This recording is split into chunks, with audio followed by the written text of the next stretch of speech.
Well, what is going on in Lansing? Last week, the governor called for unity. Since then, the GOP-led legislature has rejected her appointments as the back and forth continues over where COVID relief money should go. Mara McDonald live in Troy. And Mara, you would have to say the relations between the legislature and the governor are kind of like where you are right now, a little chilly. It's a little chilly, Devin, that is for sure. And it doesn't show any sign of letting up soon. So we spoke to some decision makers in the Senate tonight, Republican and Democrat. Why is this happening and what happens next? Take a look.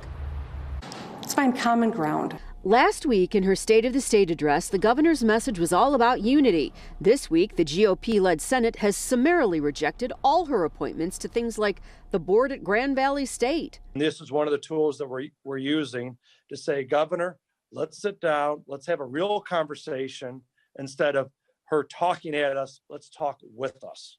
The GOP doesn't seem to think her call for bipartisanship is genuine and point to all those executive orders from last year, which the Supreme Court found not valid.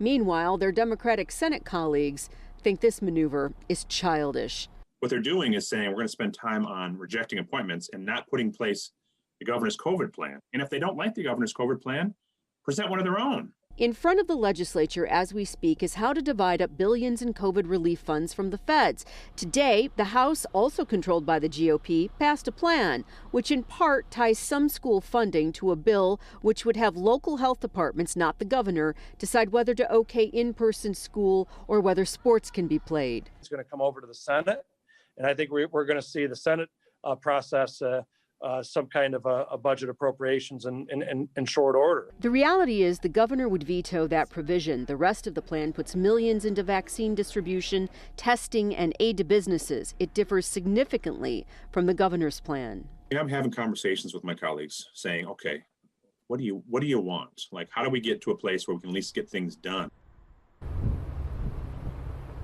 Back here live, Senator Ananick, who is the minority leader in the Senate, told me he anticipates that this COVID relief package just has to get done by the end of February, or there really is no excuse. Devin, Kimberly, we're live in Troy tonight.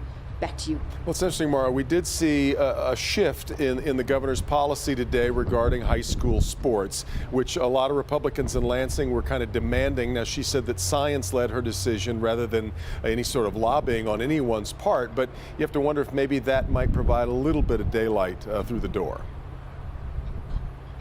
Senator Nesbitt said, when I interviewed him today, he was pleased that that had happened. But I think, Devin, that at least from the GOP perspective, you've got people who have seen what they consider the governor working alone with no legislative approval for over a year, or going on a year now. Right. And I think this is their move to try and show her that they are displeased.